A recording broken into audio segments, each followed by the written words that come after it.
Oh man, I missed this view. I haven't driven the car in like a week or so. What's up, you guys? Welcome back to Average Bros Media. If you're new to the channel, my name is Nick. Thank you for joining us. This is my 350Z, and today we're gonna be fixing a few of the problems that the car had when I bought it.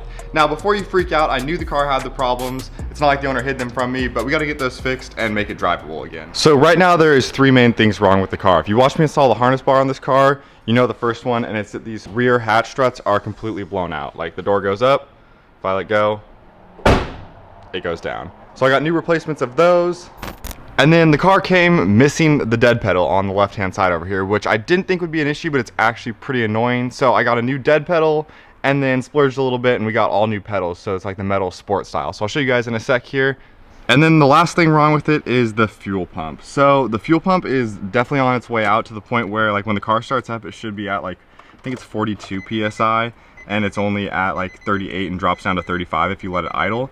So let's see, we'll start it up here and you'll hear it like struggles on startup.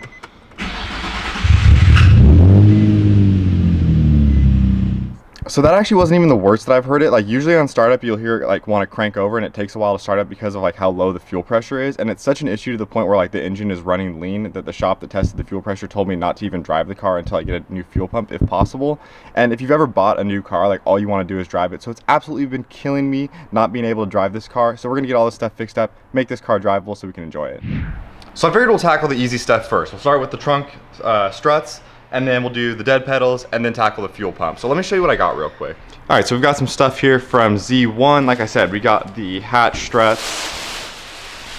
So we got these guys here, and I was super bummed because when I looked into getting these from Nissan, they're like a $300 replacement part, and I didn't really want to spend $300 on these guys. And fortunately, I found out that Z1 makes their own, and the cool thing about these is they offer them in multiple different pressures.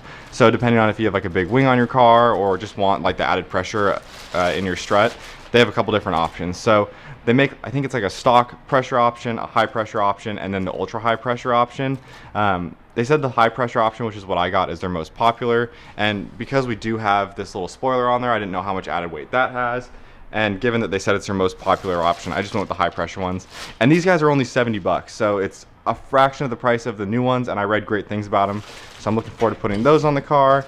And then like I said, we needed a new dead pedal. The one that came in this car was black, but I was seeing this everywhere, and I figured it'd be a nice little upgrade to the interior. And they offered a kit that came with the new clutch and brake pedal that match, as well as the driver pedal. So we had to splurge a little bit and just get a slight upgrade. So I'm gonna throw you guys on a tripod and start tackling these rear hatch struts.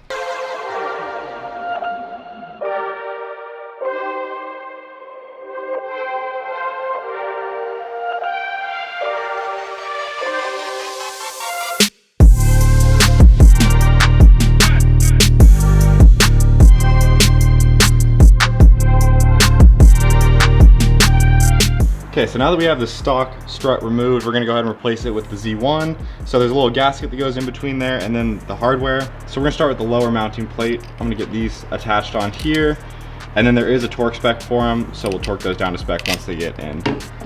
And there is a certain way that this mounting bracket needs to go. If you do it upside down, then your hatch is gonna be all like out of whack, which is pretty common. Even some of the cars that I like went and looked at before I bought this car had them on upside down. All right, so we've got both the new trunk struts laying down over here. So the last piece of it is getting this kind of top ball point, if it focuses. There we go.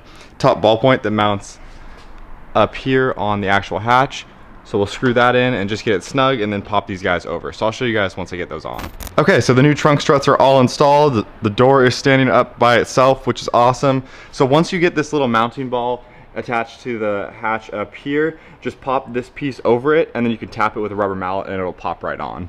Okay, so the high pressure option of the Z1 trunk strut definitely takes a little bit more effort to like push the hatch down than like a stock option does, but it's not too much by any means. And if you have a big wing on your car, this is definitely the way to go to kind of hold that up with the added weight. And they also have the ultra high pressure option if you have like a really big wing and you notice that yours aren't staying up. So highly recommend those. They're just like stock, but let's get on to the dead pedal and pedal setup. Okay, so here's a quick before. We've got no dead pedal. We've got those rubber plastic covers on there. So I'm not gonna film too much as I swap this out because I think it's pretty boring. I'll show you guys just like the basics of how it is, but I wanna show you a quick before and then we'll show you an after when I'm done. So I decided just to pull the driver pedal assembly from the car because it just comes undone with 2 bolts, and it's pretty easy to get the pedal detached. You just pop this little cover off there, that'll flip the pedal out, and then let's see if I can do it with one hand, slide that off. So I'm gonna go ahead and pop the new metal one on there, and then we will try to tackle the clutch and brake pedal. All right, so there is our new pedal on. Pretty easy to do. You just slide that bar in there, and then there's a little black plastic piece that you slide over the top of those things that holds the bar at the top. So I'm gonna go ahead and get this reinstalled. Okay, I don't even know how long it's been, but getting that, let's see, the clutch pedal on, I think I just spent like 30 to 45 minutes. It is the biggest pain in the ass, like, of all time. Honestly, if you're looking at buying a 350Z, do not buy the base model if you want these pedals because it is that much of a pain. Let me show you guys what I had to do to get that on, and then we'll try to get the brake one on. Okay, so what makes this whole process so difficult is that this whole rim here is like one rubber piece. So imagine trying to wrap that around a metal brake pedal.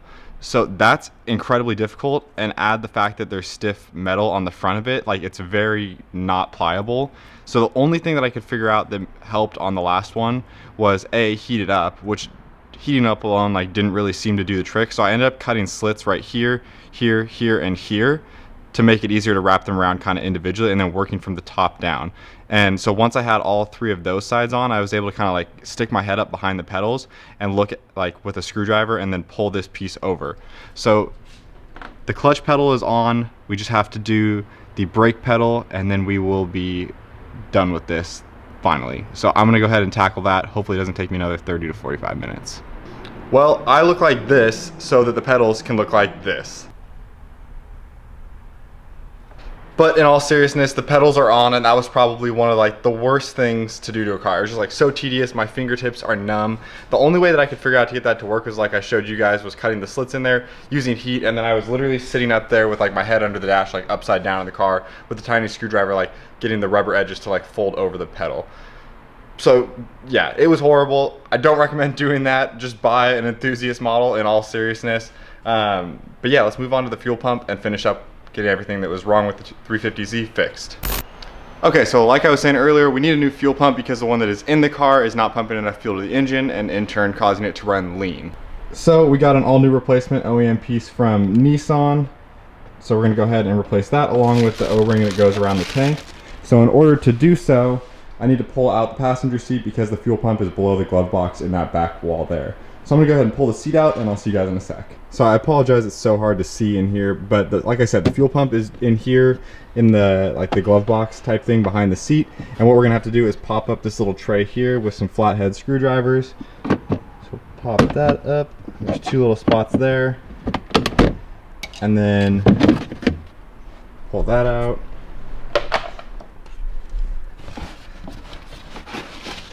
And then the fuel pump is hidden down in there.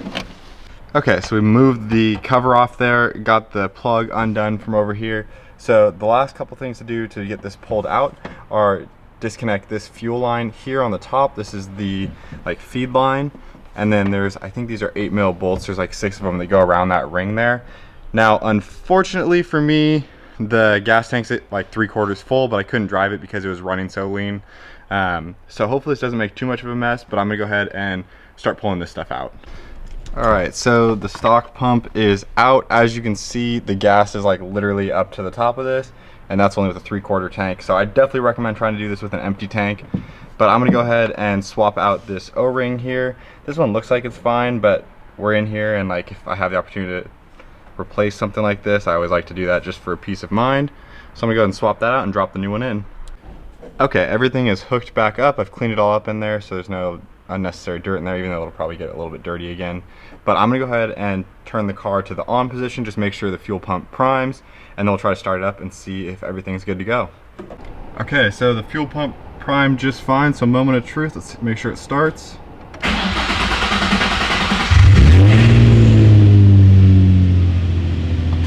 She's alive.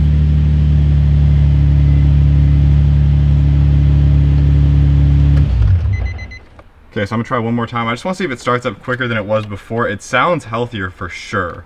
Just try one more time here. Oh yeah. Much quicker. So no comparison, the car starts up way quicker, it sounds healthier, which makes sense given that it's got the proper amount of fuel being pumped to the engine.